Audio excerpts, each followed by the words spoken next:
Once upon a time, adventurers into unknown lands feared quicksand, a deadly hazard that looked like a sand patch or a harmless puddle. Step in the wrong place, the natives warned, and you would die. Quicksand is a real thing, a curious situation created through soil dynamics.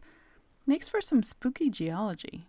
Quicksand, as a thing and a metaphor for sinking deeper as you try to escape, was once popular in TV, movies, comic books, and adventure stories. It became a very useful device in TV and movies from the 1950s to the 1990s, and as a metaphor for the U.S. war in Vietnam. In the 1960s, the concept of quicksand was invoked frequently whenever people went into unknown areas. It was characterized as immobilization and eventual death. Struggle was futile. The unfortunate victim was sucked down gradually into the goo until only an outstretched hand, and then, finally, just a hat, was all that remained floating on the surface. The quicksand was said to be bottomless. All of that is untrue, yet quicksand is not wholly fiction. It can be a danger today, particularly to animals or people who can't get out of the trap before a tide rushes in. Let's unpack this geologic hazard. Classic quicksand is a mix of sand and water that looks and acts like a solid, but destabilizes and collapses when stress is applied. Areas of silt and clay can also appear as a stable surface that collapses. There is also dry quicksand, a mix of air and sand, that will not hold weight. You might hear that some unsuspecting traveler through the desert or swamp will sink into a man-eating natural hourglass, but this is entirely mythical. Think about how you moisten sand at the beach to build up a sandcastle. A moderate amount of water and sand results in packed grains that are held fairly tightly together and can sustain weight. Additional water, though, reduces friction. The particles separate and the mixture flows. The sand may look stable and can hold weight, a light weight, but a force such as a foot bearing down disrupts the balance. The sand suddenly loses stability and collapses. Vibration, such as from an earthquake, can trigger a complex process called liquefaction. Buildings constructed on wet ground can collapse during the shaking when the shear strength of the saturated sand is suddenly reduced and the particles flow past each other. The land liquefies.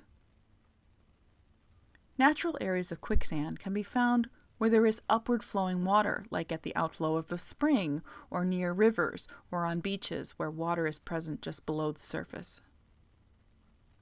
Silty areas can liquefy easier than sand.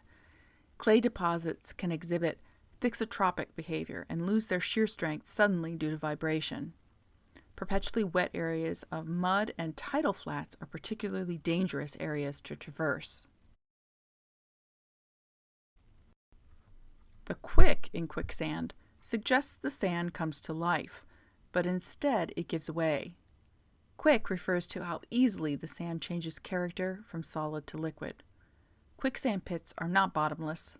They are typically not even very deep. No scary creatures live in the sand to consume you. The higher the stress applied to the material, the more liquid it becomes. Therefore, thrashing around will indeed cause you to sink and become more engulfed. But quicksand doesn't suck you down, but you sink into it as you would into any liquid. It's always more dense than water alone. The high viscosity of the saturated sand creates resistance and suction, and you're almost guaranteed to lose your shoes during a quicksand escape if they aren't laced tight.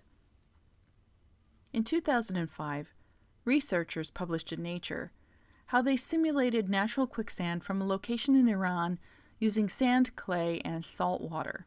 The results of the experiment made news headlines, and we were assured that quicksand is real, but you can't sink into it more than halfway. Areas of quicksand or dangerously sticky mud or clay are found around the world near sources of water. They could be fairly permanent features or appear in response to wet conditions. They can even move locations from one day to the next.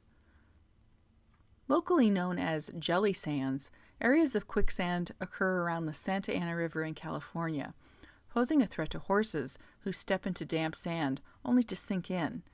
Horses may panic and become exhausted trying to escape. It can take special equipment to pull them out. In 2019, 2 horses had to be rescued from Merthyr Mawr Beach in Glamorgan, South Wales, after they sunk into quicksand. A similar event in 2012 in Geelong, Australia, required the horse to be sedated to get him out before the tide came in.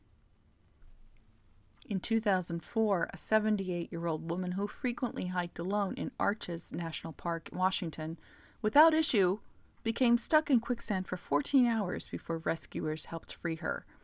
As with other areas, it was difficult to tell what ground was unstable until you stepped in it. If you discover you are rapidly sinking up to your waist, toss off any extra backpacks and attempt to redistribute your weight by lying back. Selectively increasing the stress is the key to escape. Stopping movement can cause the viscosity of the material to increase. When you try pulling your leg out of the semi-liquid, you are working against a vacuum left behind. Instead, move your leg a little back and forth to create a space for water to move into. This will loosen the material around your limbs. Don't panic and move slowly and deliberately towards safe ground. Many people can extract themselves relatively easily, provided they can get leverage and move their legs and feet slowly and get out.